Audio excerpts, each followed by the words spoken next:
જય અવધૂત. યુટ્યુબ અને ફેસબુકના માધ્યમથી આપણે પૂજ્યશ્રીની દિવ્ય વિચાર ગંગાનો લાભ લઈ રહ્યા છે. જીવનમાં પ્રાર્થનાનું અનેરું મહત્ત્વ છે. જીવનમાં જો નિત્ય નિયમથી આપણે પ્રાર્થના કરીએ તો આધિ વ્યાધિ અને ઉપાધિ નષ્ટ થાય છે અને જીવનમાં સુખ શાંતિ અને સમૃદ્ધિનો વાસ થાય છે. અમર દિવસના પાવન દિને પૂજ્યશ્રીએ નિત્ય પ્રાર્થના પુસ્તિકાનું અનાવરણ કર્યું હતું. આપણા કાર્યક્રમો પૂર્વવ્રત ચાલુ થયા બાદ આ પુસ્તિકા તમે નવનાથ ધામમાંથી મેળવી શકશો. હાલ કોરોના મહામારીના કેસો વધી રહ્યા છે, માટે તમામ નાથ ભક્તો તકેદારી રાખે. જરૂર જણાય તો ડૉક્ટર પાસે પણ જાય, તેમની સલાહ સૂચન મુજબ કાર્ય કરે. આજે દવા અને દુઆ બંનેની જરૂર છે, માટે ઘરે રહો, સુરક્ષિત રહો અને ભક્તિ કરતા રહો. તો હવે આજના પાવન દિને પૂજ્ય શ્રીને નમ્ર અરજ છે કે પોતાની દિવ્ય વિચાર ગંગા પ્રવાહિત કરે. જય અવધૂત. गुरु ब्रह्मा गुरु विष्णु गुरुदेवो महेश्वरा गुरु साक्षात् परब्रह्मा तस्मै श्री गुरवे नमः. ध्यानमूलं गुरुमूर्ति पूजामूलं गुरुपदं मन्त्रमूलं गुरुवाक्य मोक्षमूलं गुरुकृपा. या देवी सर्वभूतेषु मातृरूपेण संस्थिता नमस्तस्यै नमस्तस्यै नमस्तस्यै नमो नमः. सच्चिदानंद सद्गुरु श्री साईनाथ गुरु मच्छेंद्रनाथ की जय. आनंदी लाल की जय. छोटे दादा की जय. हम सब के हृदय में हरिहर रूप में उपस्थित ऐसे सद्गुरु के चरणों में मेरे साष्टांग प्रणाम. एवं जो भी नाथ भक्त फेसबुक के माध्यम से, यूट्यूब के माध्यम से हर गुरुवार की विचार गंगा का श्रवण और दर्शन कर रहे हैं, ऐसे सभी नाथ भक्तों को, धर्मप्रेमी भाई बहनों को मेरा जय अवधूत, जय जय मच्छिंद्र समर्थ और आदेश.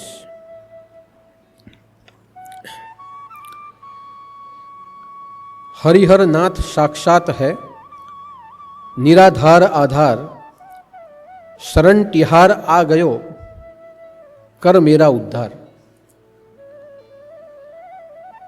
यह सनातन सत्य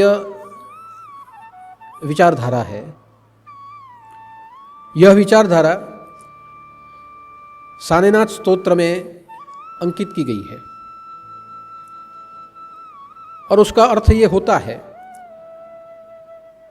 कि सद्गुरु साक्षात हरिहर स्वरूप भगवान है.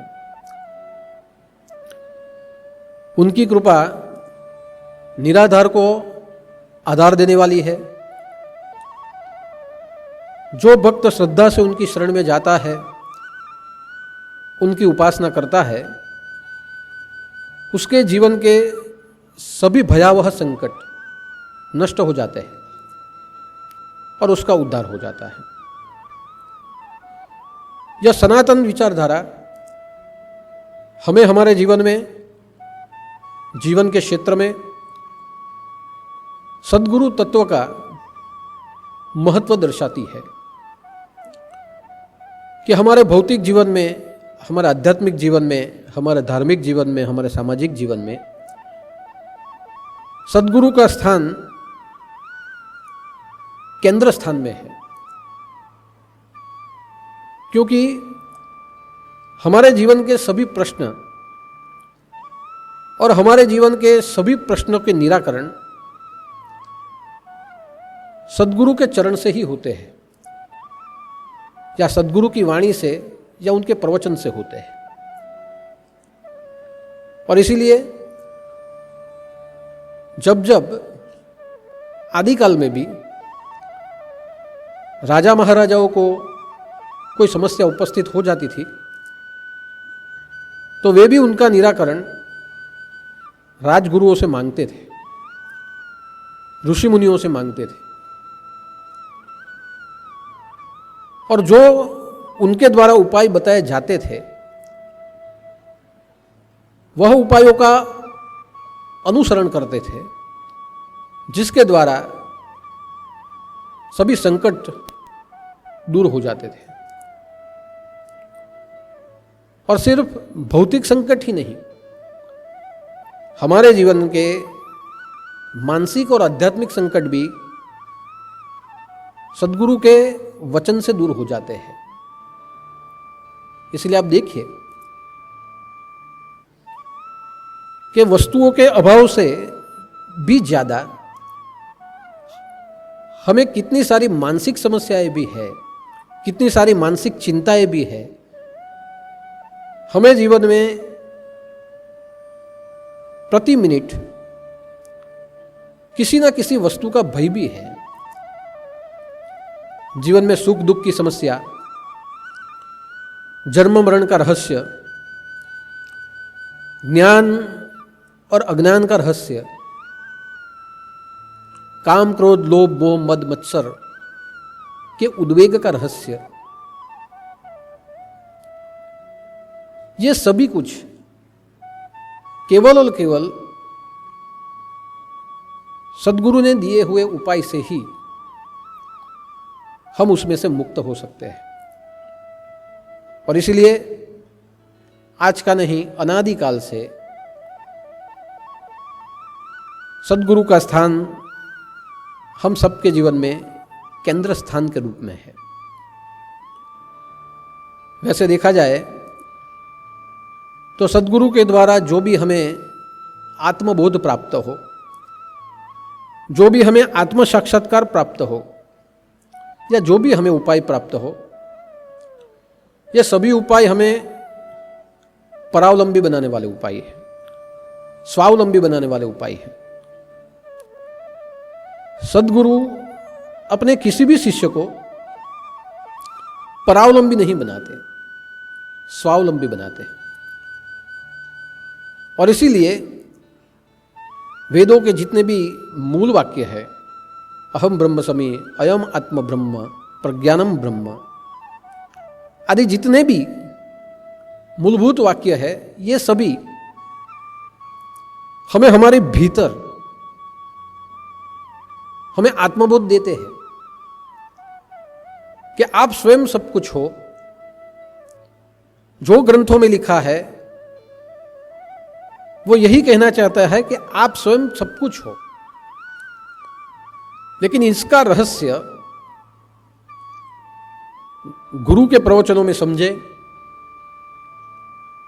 और जीवन में स्वावलंबी बने।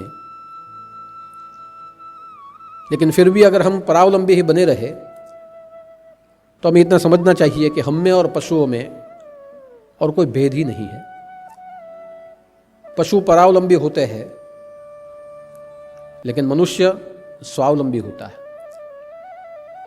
इसलिए जब तक हमारी वृत्ति परावलंबी है हम पशु भाव में है। लेकिन ग्रंथों ने हमें जितने भी सूचन दिए हैं, ये सभी वाक्य, ये सभी सूचन जब गुरु की वाणी से हम समझ ले तो हम अपने आप स्वावलंबी बन जाते हैं।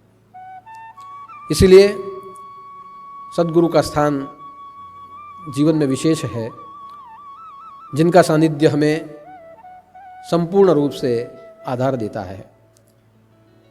इसलिए कई ग्रंथों में भी कहा गया कि जैसे परमात्मा सच्चिदानंद है, गुरु भी सच्चिदानंद है। सत का अर्थ यही होता है कि जीवन में अज्ञानता जो असत है उसको दूर करना और जीवन में आत्मज्ञान अपने शिष्य को देना, जिसके द्वारा शिष्य अपने अंदर के सामर्थ्य को समझ सके। तो उसका अर्थ होता है गुरु सत्स्वरूप है। हम दुख, चिंता, भय, व्यग्रता, उग्रता को लेके आते हैं। लेकिन सद्गुरु के संपर्क में आने से, उनकी वाणी सुनने से, उनकी सेवा करने से हमारे जीवन में हमें ऊर्जा प्राप्त होती है, हमें अद्भुत अनुभव प्राप्त होते हैं, हमारा जीवन सकारात्मक बनने लगता है। उसका अर्थ है नई चेतना का जन्म होता है। तो अर्थ हुआ कि सद्गुरु चित्त स्वरूप भी है, सद्गुरु आनंद स्वरूप है, परमात्मा का मूल स्वरूप आनंद है। इसलिए आप जब भगवान के नाम की माला जपो तो अंदर से आनंद आता है, भगवान के भजन करो तो अंदर से आनंद आता है, किसी तीर्थ यात्रा में जाओ तो अंदर से एक आनंद आता है।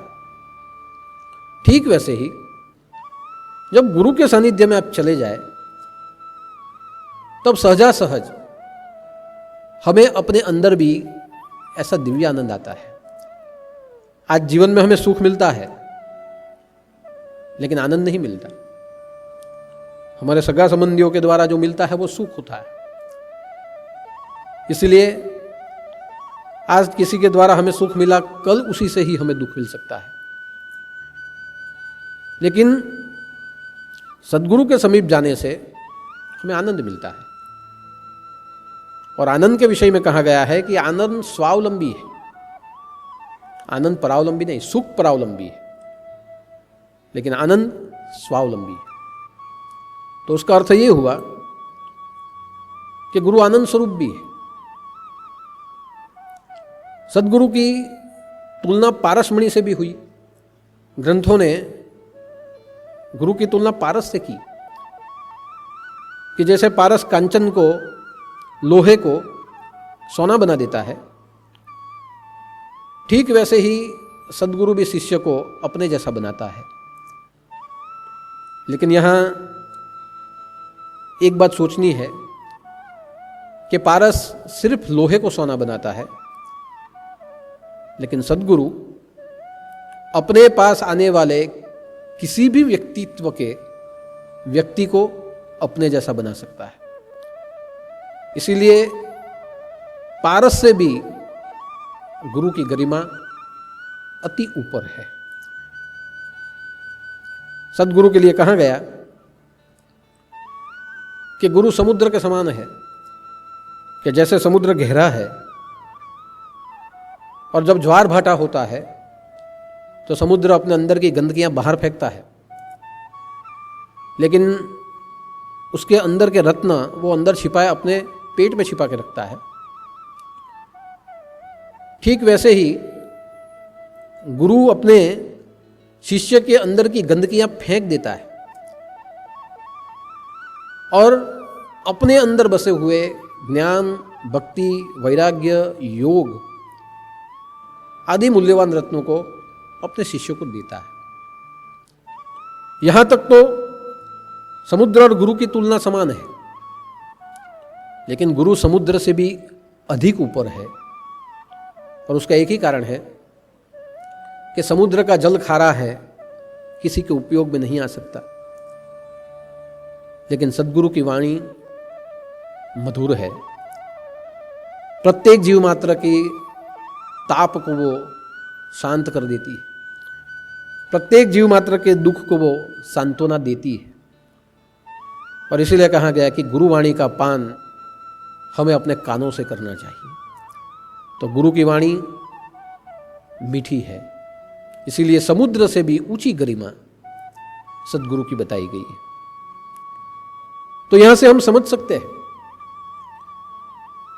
कि ग्रंथों ने गुरु तत्व के महिमा का वर्णन करने के लिए हम सब समझ पाए, इसलिए विविध उपमाओं को साथ में लेते हुए एक तुलना करने का प्रयत्न किया है। लेकिन जिसने गुरु का सानिध्य पाया है, गुरु का अनुभव किया है, सच्चे सद्गुरु से जो अभिभूत हुआ है,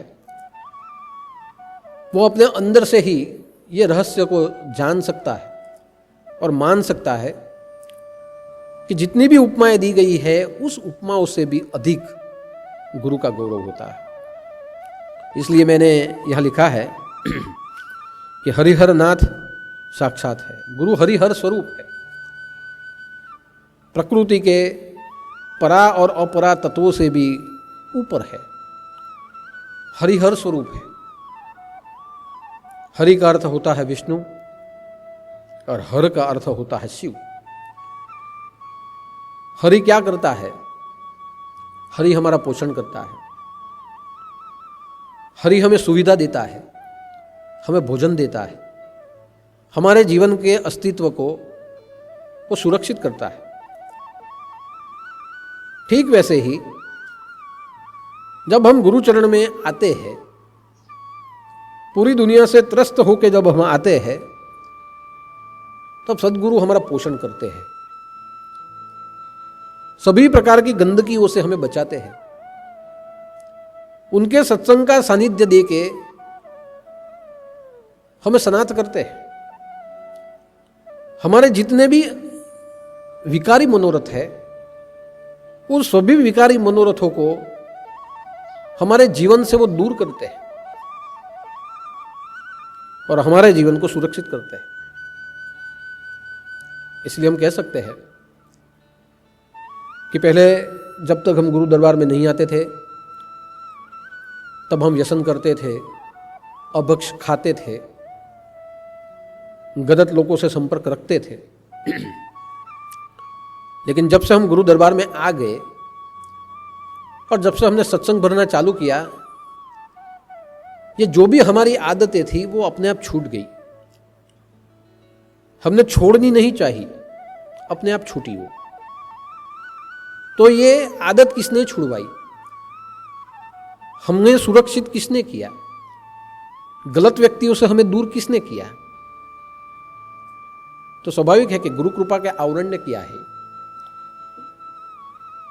उसकी वाणी ने हर जगह हमें संभाला। उन्होंने जो बोध दिया, जब जब हम गलत रास्ते पे गए, वह बोध ने हमें गलत रास्ते पे जाते हुए रोका। तो अर्थ हुआ कि वो हरि स्वरूप है और सद्गुरु हर स्वरूप भी है। हर यानी शिव स्वरूप। शिव का कार्य है हमारे पाप को हरना, हमारे पाप को धोना, हमारे पाप को भस्म कर देना, हमारे पाप का निकंदन निकाल देना, हमारे पापों का निर्मूलन कर देना।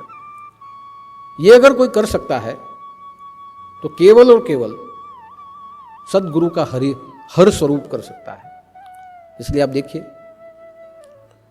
कि हमने अज्ञानता में कितने पाप किए थे पूर्व समय में, लेकिन जब से हम जुड़े तब से हमें पाप और पुण्य क्या है उसका ज्ञान हुआ।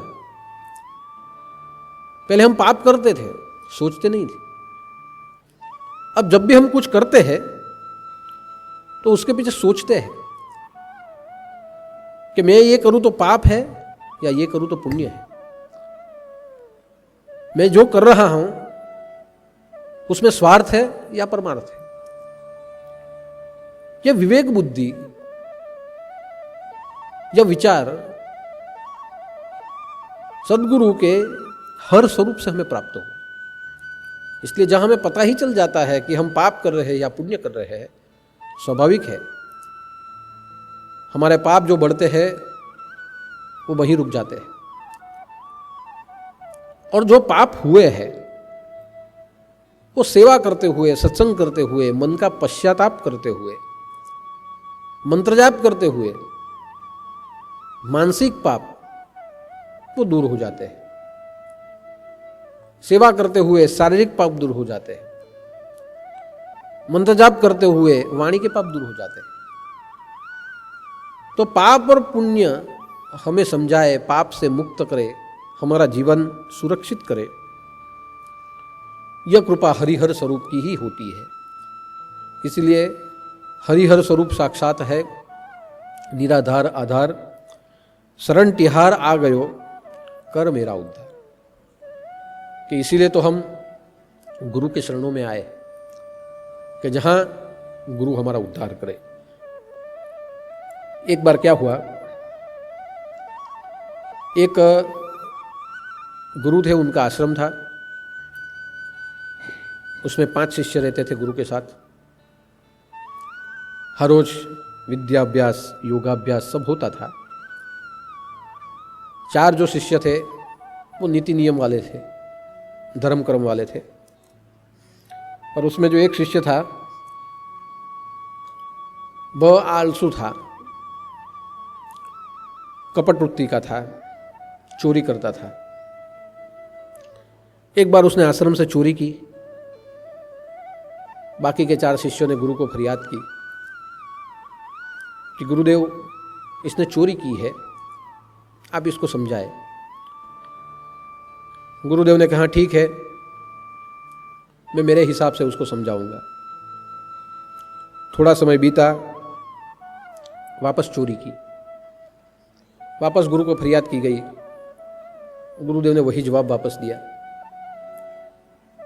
दिन प्रतिदिन शिष्य ज़्यादा से ज़्यादा चोरी करने लगा, उसकी वृत्ति बिगड़ने लगी। उसकी ये करनी से बाकी के सब परेशान हो गए। सबने सोचा कि अगर गुरुदेव इसे कुछ कहते ही नहीं तो आज हम ऐसा करते, हम आश्रम छोड़ देते। सब लोग मिलके गए और गुरुदेव को कहा कि गुरुदेव, आपको हमने इतनी बार बताया, आपने इसे कुछ समझाया नहीं और बार बार ये यही करता है। अब हम परेशान हो चुके हैं, थक गए हैं। उससे अच्छा एक करते हैं कि आप इसे संभालिए, हम आश्रम छोड़ के जाते हैं। गुरुदेव ने कहा देखो, उसको सुधारने का मैं उपाय शोध रहा हूं। नहीं शोध रहा हूं, मगर कितने समय हुआ, तो हमने ऐसे सोचा है इसको आप संभाले, हम यहां से जाते हैं। गुरुदेव 2 मिनट रुके और गुरुदेव ने कहा कि एक काम करो, आपको अगर जाना है तो आप जा सकते हो, लेकिन मैं इसे नहीं छोड़ सकता।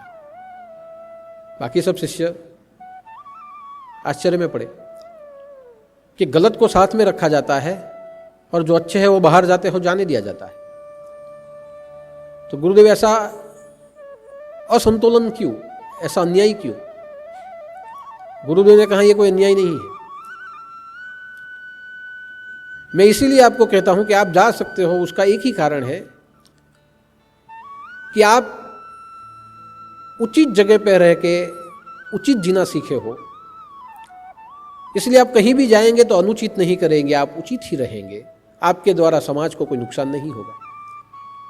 लेकिन यह उचित जगह पर रह के भी अनुचित कार्य करता है। यह अनुचित कार्य करने वाला अगर समाज में गया तो वहां भी अनुचित करेगा, इससे नुकसान होगा। उससे अच्छा है इसका नुकसान मैं ही सहन करूं और आप सब जा सकते हो, आपके द्वारा समाज को कोई नुकसान नहीं होगा। मैं धीरे धीरे करके इसे सुधारूंगा और इसे उचित बना दूंगा। 4 शिष्यों को बोध मिला, पश्चाताप हुआ और गुरु चरणों में मस्तक झुकाया और कहा कि गुरुदेव, हम आपको नहीं समझ पाए, आपके लिए सभी शिष्य समान होते हैं। हम जैसे हैं वैसे वो है। आपकी करुणा निराधार को आधार करने वाली है, तो हम कैसे भूल गए कि हम जैसे हैं वैसे वो भी। नहीं, हम नहीं जाएंगे, इसके साथ रहेंगे, इसको सुधारने का हम भी प्रयत्न करेंगे। तो आप देखिए कि यहां से ही हमें पता चलता है कि निराधार को आधार बना दे और जो उसकी शरण में जाता है उसके सभी के भय को दूर कर दे, यह गुरु का चरित्र होता है। आज हमारे जीवन में हमारा पूरा जीवन भयग्रस्त है। कितने प्रकार के हमें भय है। प्रत्येक संकट एक भय है, क्योंकि जब संकट आता है तो स्वाभाविक हमें भय लगता है। जब संकट आता है तो हमें चिंता होती है। संकट को एक प्रकार का नहीं होता है, अनेक प्रकार के संकट होते हैं। वैसे ही अनेक प्रकार के भय होते हैं, अनेक प्रकार की चिंताएं होती है। हमारे पास सब कुछ है, फिर भी भय हम सबको है। अब देखिए कि कई बार भय होता है काल्पनिक भय, कि हमारे परिवार में वर्षों से ऐसे ही होता आया है। सब लोग की दशा ऐसे ही होती है, कोई ग्रह दोष ऐसे लगा है कि ऐसे ही हमारे जीवन में घटना घटित होती है और आदमी मरते हैं या रोगग्रस्त हो जाते हैं, तो क्या मुझे भी हो जाएगा क्या? एक काल्पनिक भय। परिवार में सबको हुआ है तो मुझे भी होगा क्या? एक काल्पनिक भय। ऐसा काल्पनिक भय जब हमें हो तब हम भगवान की शरण में जाते हैं कि मुझे ऐसा उपाय मिल जाए कि मुझे कुछ ना हो, क्योंकि सबको ऐसे ही हुआ है। काल्पनिक भय, भूत को किसी ने देखा नहीं, लेकिन किसी ने कह दिया कि यहां भूत है, तो वहां जाते हुए हम डरते हैं। काल्पनिक भय, भूत होगा तो क्या होगा, हमें मारेगा तो वो भय में भी मृत्यु का भय। तो ये काल्पनिक भय है जिसे हमने देखा नहीं, जिसे हमने सुना है। ऐसा काल्पनिक भय जब हमें लगे तब हम उसके निराकरण के लिए अध्यात्म के शरण में चले जाते हैं। कई बार भय होता है वास्तविक भय हो जाता है कि आप कहीं जाओ और आपके सामने सांप खड़ा हो जाए, तो ये वास्तविक भय कि उसी क्षण पे भय हो गया, आपके सामने सांप आ गया, आपको ऐसा लगेगा मुझे काट दिया, तो वास्तविक भय। जैसे सांप सामने आया वैसे उसी समय हम सब भूल जाते हैं, हम भगवान का नाम लेते हैं, हे भगवान इससे मुझे बचाना। आप किसी जंगल में जाओ, शेर वहां आ गया, आप डर जाएंगे, ये क्या है? तो ये वास्तविक भय कि 2 मिनट पहले कुछ पता नहीं था, 2 मिनट के बाद आपके सामने खड़ा हो गया। अगर काटेगा तो मैं मरूंगा, तो शेर मुझे फाड़ खाएगा, मैं मरूंगा, तो ये एक वास्तविक भय होता है। तो उस समय पे भी हमारे मन में योगानुयोग प्रभु का स्मरण हो जाता है। उसी प्रकार आप देखें तो घटना से उपस्थित हुआ भय कि मानो कि हम गए और एक्सीडेंट हो गया, कहीं गए और एक्सीडेंट हुआ। अब जब दूसरी बार हम जाएंगे तो वही भय हमें सताएगा कि एक बार दुर्घटना हुई है, वापस हुई तो क्या होगा? वापस तो नहीं होगी, बार बार तो नहीं होगी। उस बार बचा हूं, अब नहीं बचा तो क्या होगा? वो काम करूं या न करूं? तो ये क्या है? ये घटना से उपस्थित होता है भय। और ऐसा भय भी जब हमें लगे तब हमारे पास पैसा हो, संपत्ति हो, सब कुछ हो, निराकरण कहीं नहीं मिलता। हमें धर्म के शरण में जाना पड़ता है उसके निराकरण के लिए। उसी प्रकार आप देखें तो खोने का डर, हमारे स्वजनों को खोने का डर कि मेरे माँ बाप चले गए तो क्या होगा, मेरे बच्चे, मेरी पत्नी चली गई तो क्या होगा, मैं चला जाऊंगा तो क्या होगा इनका। ऐसा एक भय, खोने का भय जो हमें प्रतिक्षण सताता है, प्रतिक्षण हमें मन में रहता है। तो ये भी ऐसा एक भय है जो हमारे जीवन को आनंद से वंचित कर देता है। कुछ हुआ नहीं, फिर भी होगा तो क्या होगा, मेरे अपनों से मैं दूर हो गया तो क्या होगा। तो ऐसा एक भय, ऐसा एक डर, वो भी हमारे जीवन में हमेशा के लिए होता है। संपत्ति गंवाने का भय कि मेरे पास इतने पैसे हैं, मेरे पास इतना धन है, मेरी प्रॉपर्टी है, कल उठ के कुछ गलत हुआ व्यापार धंधे में और ये सब चला गया तो तब क्या होगा। तो उसके लिए भी हमें मन में चिंता रहती है, मन में भय रहता है। इसलिए बार बार हम भगवान को प्रार्थना करते हैं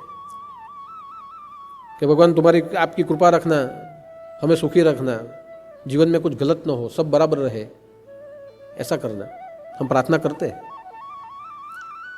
रोग का भय, अगर हमें कोई रोग लग गया और हमें कुछ हो गया तो ये रोग का भी भय हमारे जीवन के लिए मृत्यु का कारण बन जाता है। यानी जितने भी भय होते हैं वो प्रत्येक भय में कहीं ना कहीं जीवन की असुरक्षा या कहीं ना कहीं मृत्यु का भय उसमें छिपा हुआ होता है।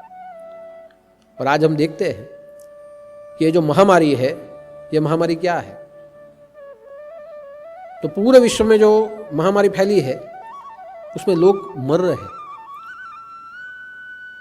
हर रोज कुछ नया नया हम अखबारों में पढ़ते हैं, चैनलों पे देखते हैं, मोबाइल पे देखते हैं।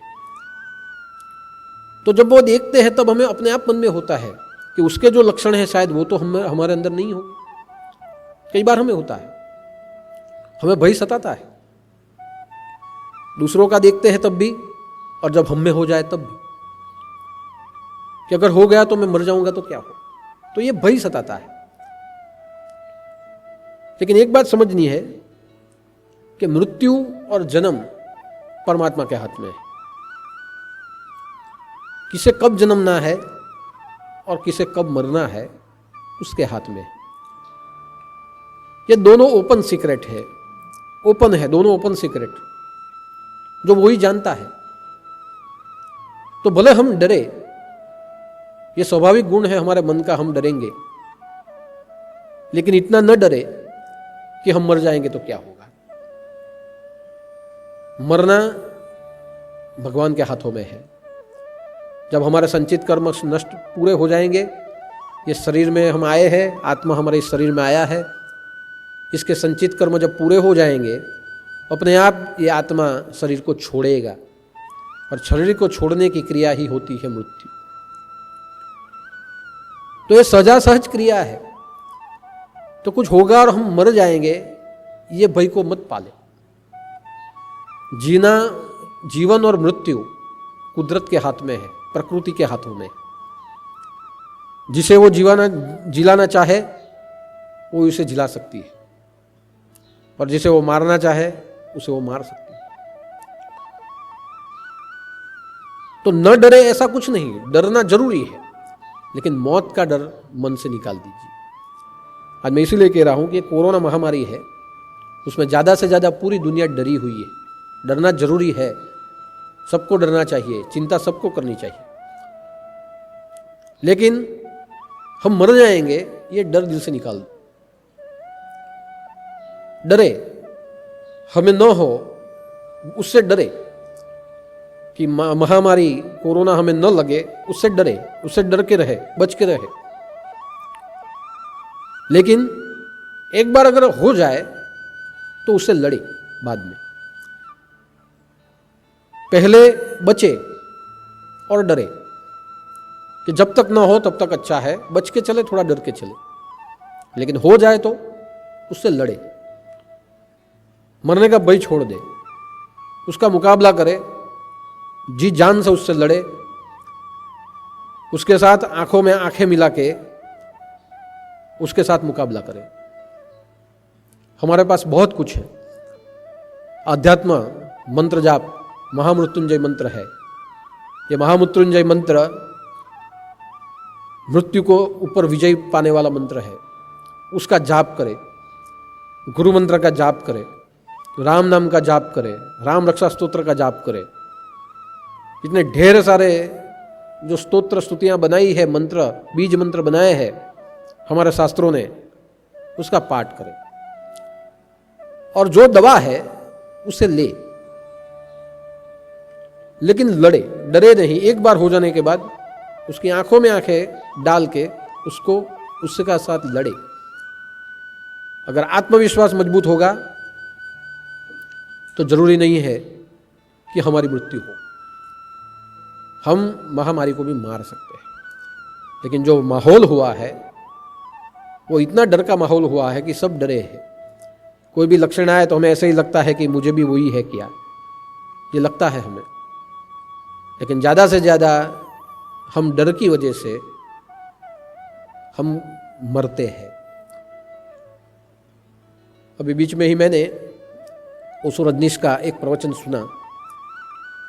ओशो रजनीश अपने प्रवचन में बहुत आगे की बात करते थे। उस समय पे लोग उनको नहीं स्वीकारते थे, लेकिन आज दुनिया उसको स्वीकारती है। तो उनकी एक प्रवचन में उन्होंने एक दृष्टांत दिया महामारी के लिए, कि महामारी होती है लेकिन उससे डरने की जरूरत नहीं। लोग मरते हैं वो डर के कारण मरते हैं।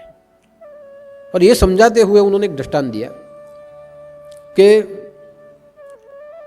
बगदाद के महल के बाहर एक जुनैद नाम का फकीर था। उसने अपना झोपड़ा बना के वो रहता था। बगदाद शहर के बाहर। एक बार वो शाम को बैठा था, एक काली छाया बगदाद में प्रवेश कर रही है। जुनैद ने कहा, तू कौन है और कहाँ जा रही है? वो काली छाया ने कहा कि मैं महामारी हूँ और बगदाद में जा रही। तो क्यों जाने वाली है? तो महामारी फैलाऊंगी और लोगों को मारूंगी। तो कितनों को मारेगी तू? 500 लोगों को मारने के लिए मैं जा रही। तो फकीर ने कहा, ठीक है जा, मगर उससे ज्यादा कुछ मत करना। तेरे कार्य में मैं तुझे लड़ूंगा नहीं, ये प्रकृति का कार्य है। वो गई। देखते देखते देखते 500 आदमी की मौत की जगह 5000 आदमी की मौत हो। तो फकीर भी सोचने लगा कि ये कैसी महामारी है, मुझे कहती है कि 500 को मारूंगी और मारा 5000 को। जैसे वो महामारी बाहर आई बगदाद से बाहर, वैसे जुनैद ने आक्रोश से कहा कि रुक, तू बेईमान है, तू झूठी है। बोल के गई थी 500 को मारूंगी और 5000 को मार के चली।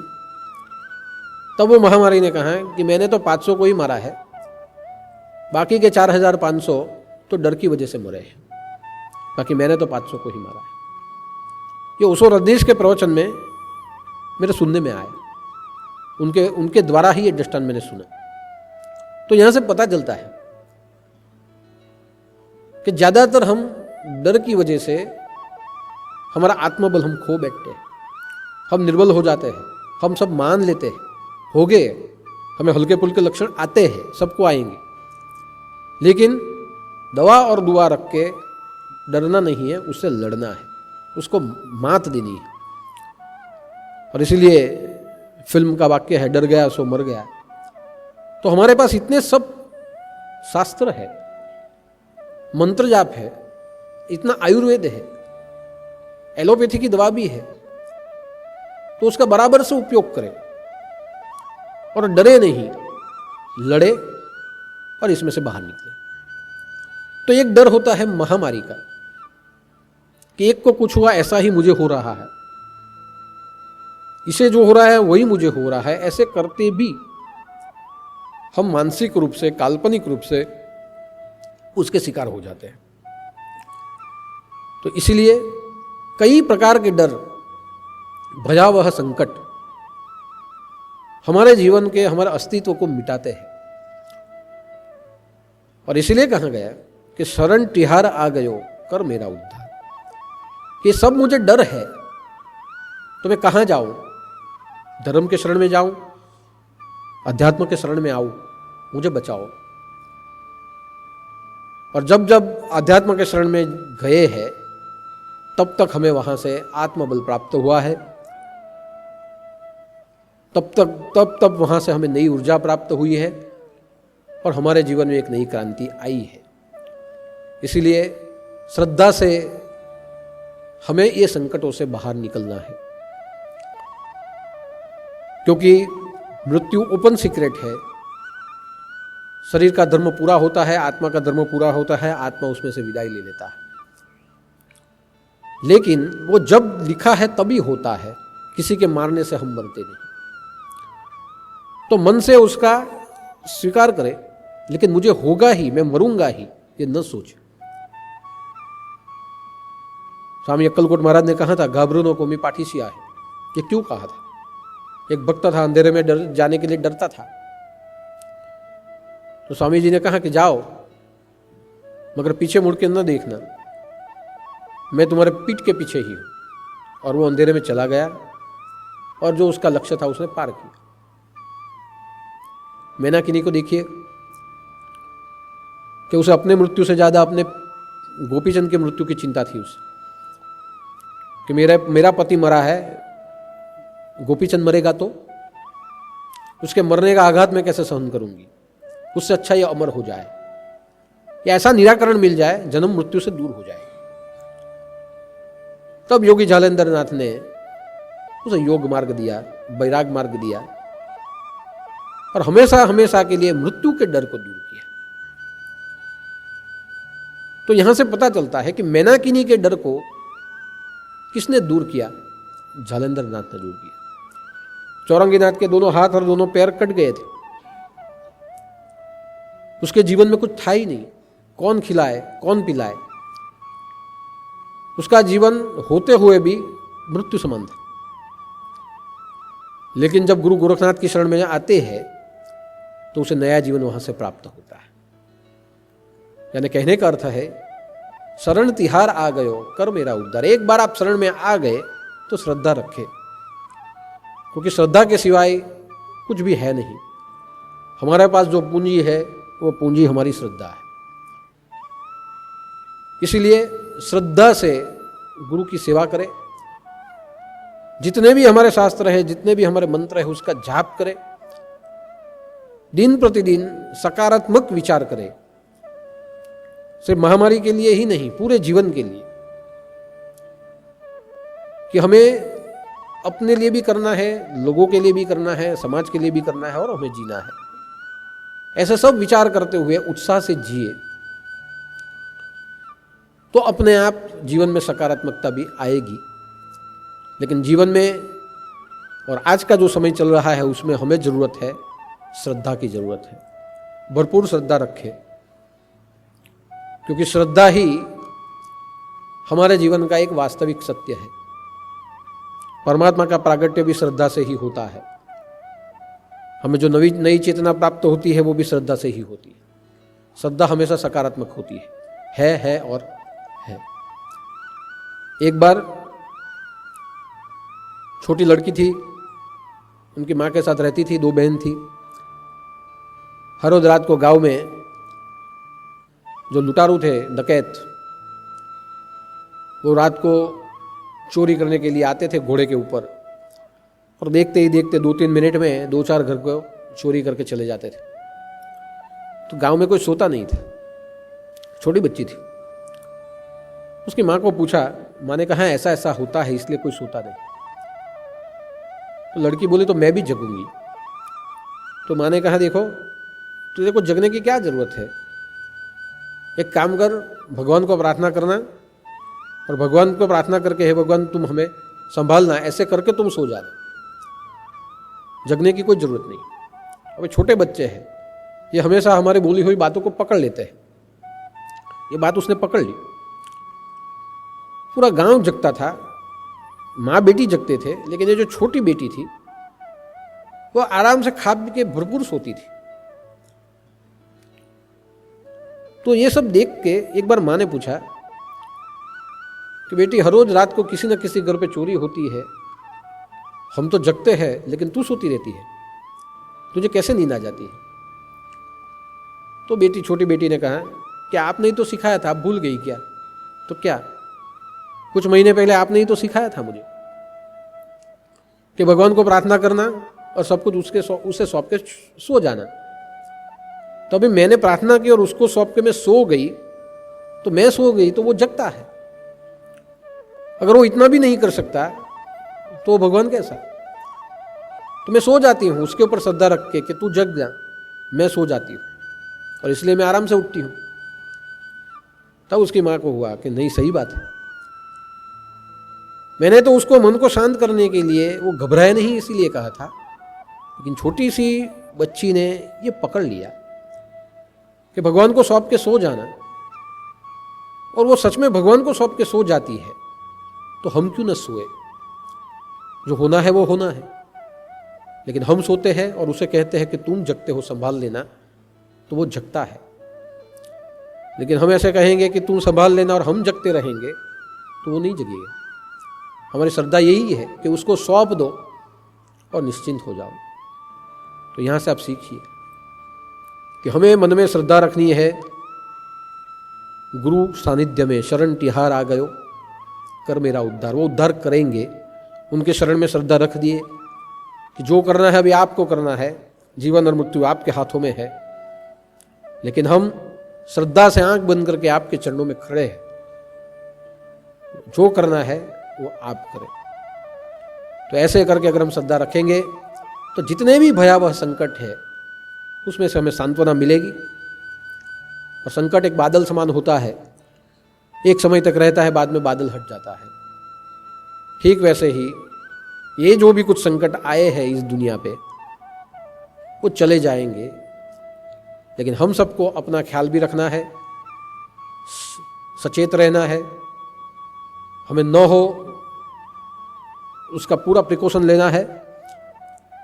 एक बार हो जाए तो बाद में उससे लड़ना है, लेकिन तन से, मन से और धन से सबकी मदद करनी है। तन से, मन से और धन से। ऐसा नहीं करना है कि किसी को हो गया हम उसको क्या करें, ऐसा नहीं है, ये मानवता नहीं है। सबको मदद करनी है। जिसके पास कुछ है वो कोई दुखी हो उसको मदद करे। इस समय में कोई आया गया और 2-5 हज़ार मांगे तो दे देना है। ये विकट समय है। कोई आपसे दवा की उम्मीद करे, अगर हो तो उसे दे देना है। खाने की उम्मीद करे तो उसे देना है। मानवता हमारे अंदर हमें बचा के रखनी है। तन से, मन से और धन से सेवा भी करनी है।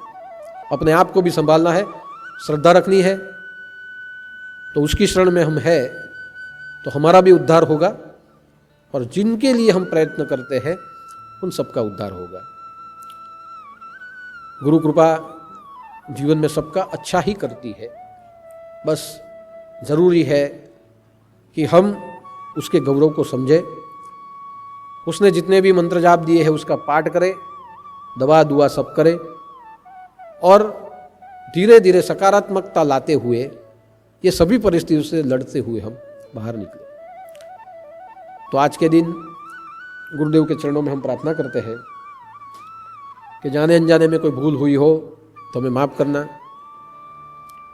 हम सब आपके चरणों के अनुगामी हैं, आपके चरणों के आश्रित हैं। हम सब आपके शरण में आए हैं। आप हरिहर स्वरूप हो तो हम सबका उद्धार करें, पूरे विश्व का उद्धार करें। और ये जो महामारी है, ये जो काली छाया है, ये पूरे विश्व से उसको दूर करे और वापस जीवन पहले जैसा सबका करे, सबको जीवन प्राप्त हो, ऐसी कामना हम गुरु चरणों में करते हैं। 25 बार गुरु मंत्र बोलते हैं।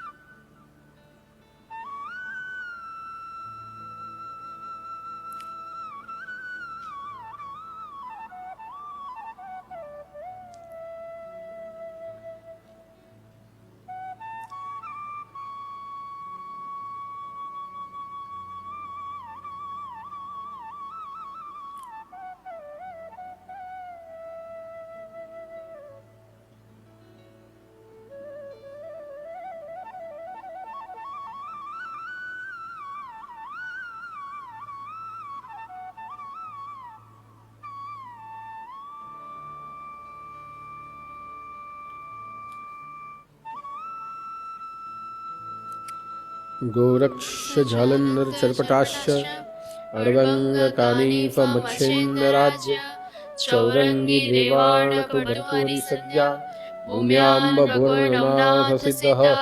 जय जय मच्छिंद्र समर्थ, जय जय मच्छिंद्र समर्थ, जय जय मच्छिंद्र समर्थ।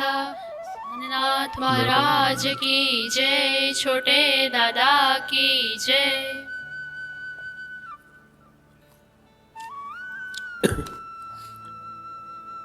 भंडारे में योगदान हुआ है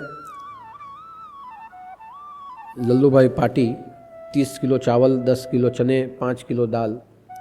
अशोक भाई पटेल पाटी 10 किलो चावल, नटू भाई पाटी 5 किलो चावल, कल्पना बेन अशोक भाई पाटी 20 किलो चावल, दिनेश भाई पटेल 30 किलो चावल, योगिता आशीष भाई पटेल पाटी 1, अभी कुमार, धर्मेश भाई, निधि कुमार, जिग्नेश भाई, ये सभी ने आर्थिक योगदान दिया है। रमेश भाई चौधरी काकड़वा 10 किलो बैंगन। तो ऐसा सीधा योगदान भंडारे में आया है। अभी कोरोना महामारी के चलते और एसओपी को ध्यान में रखते हुए आप सबको घर पे ही रहना है और घर से ही यूट्यूब के ऊपर आपको प्रवचन सुनने हैं। इसीलिए फ़िलहाल हमने किसी का भंडारा यहाँ रखा नहीं। आज का भंडारा नवनाथ धाम की ओर से ही रहेगा। और जो रोड के ऊपर जो फूड पैकेट जाते हैं, वृद्धाश्रम में जो जाते हैं, वो भंडारे के रूप में जाएंगे। लेकिन जब तक वापस शुरू न हो और सरकार की परमिशन न मिले तब तक ये भंडारे की प्रक्रिया हम नहीं करेंगे और आप सबको वहीं बैठ के हर गुरुवार के प्रवचन सुनने हैं और भगवान से प्रार्थना करनी है, गुरु मंत्र का जाप करना है कि इस महामारी से सब बचे और सब इसमें से मुक्त हो। तो आज के लिए इतना ही। सभी को मेरा जय उदूत, जय जय मच्छिंद्र समर्थ और आदेश।